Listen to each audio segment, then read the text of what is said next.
మేనిఫెస్టోకు అనుకూలంగానే మేనిఫెస్టోను మేము పూర్తి స్థాయిలో అమలు చేయడానికే ఈ యొక్క బడ్జెట్ ఉందనేటువంటి మాట భట్టి విక్రమార్క చెప్తా ఉన్నారు. నిజంగానే మేనిఫెస్టోకు ఈ బడ్జెట్కి ఏమైనా సంబంధం ఉందా?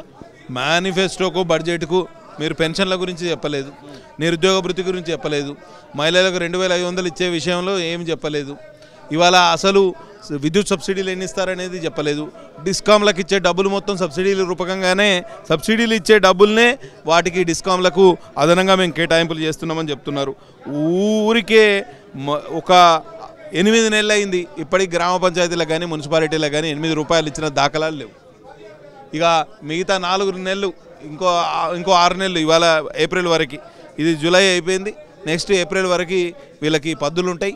కాబట్టి నేను చెప్తున్నా ఇప్పటికైనా మీరు వాస్తవ పరిస్థితులను గుర్తెరిగి ఇవాళ రియలిస్టిక్గా మాట్లాడవలసిందిగా కోరుతున్నా. సిర్పూర్ నియోజకవర్గానికి సంబంధించి మీరు ఏమైనా ప్రపోజల్స్ పెట్టబోతా ఉన్నారో ఈ యొక్క బడ్జెట్కి సంబంధించినటువంటి విషయం? పెట్టాము.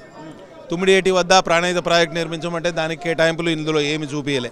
పెండింగ్ ప్రాజెక్టులు 4 పెండింగ్ ప్రాజెక్టులు ఉంటే రూపాయి చెల్లించలే. వెనుకబడ్డ ప్రాంతాలకు ఎక్కడ నిధులు కేటాయించిన పరిస్థితే లేదు.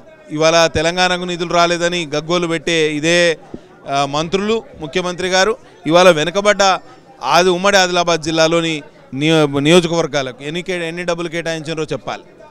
ఇప్పుడు కేంద్రం రాష్ట్రాల పేర్లు ఉటంకించలేదని చెప్తున్నారు. కొత్త పింఛన్లకు సంబంధించినటువంటి అంశం కనబడట్లేదు. కొత్త పింఛన్ల విషయంలో గురించి 4000 పెన్షను, వృద్ధాప్య పెన్షను, 6000 రూపాయల వికలాంగుల పెన్షన్, దీని గురించి ఊసే లేదు. ఎక్కడ కొత్త రేషన్ కార్డులు గత 10 సంవత్సరాల్లో ఒక్క రేషన్ కార్డు రాలేదు. ఆ రేషన్ కార్డు ఆధారంగానే కుటుంబాన్ని నిర్ధారిస్తాం, రుణమాఫీ చేస్తామని చెప్పిండ్రు. కేవలం 6000 కోట్ల రూపాయలు రుణమాఫీ చేసి వీళ్ళు డంకా బజాయించుకుంటున్నారు, ఒక ప్రసన్నం చేస్తున్నారు. తప్పకుండా ప్రజలు ఈ విషయాలన్నింటినీ గుర్తిస్తారు. రాబోయే రోజుల్లో ఈ బడ్జెట్ మీద చర్చ సందర్భంగా ఈ విషయాలన్నీ ఉటంకించి ప్రజలకు వాస్తవాలను తెలియజెప్పే ప్రయత్నం మేము చేస్తాం.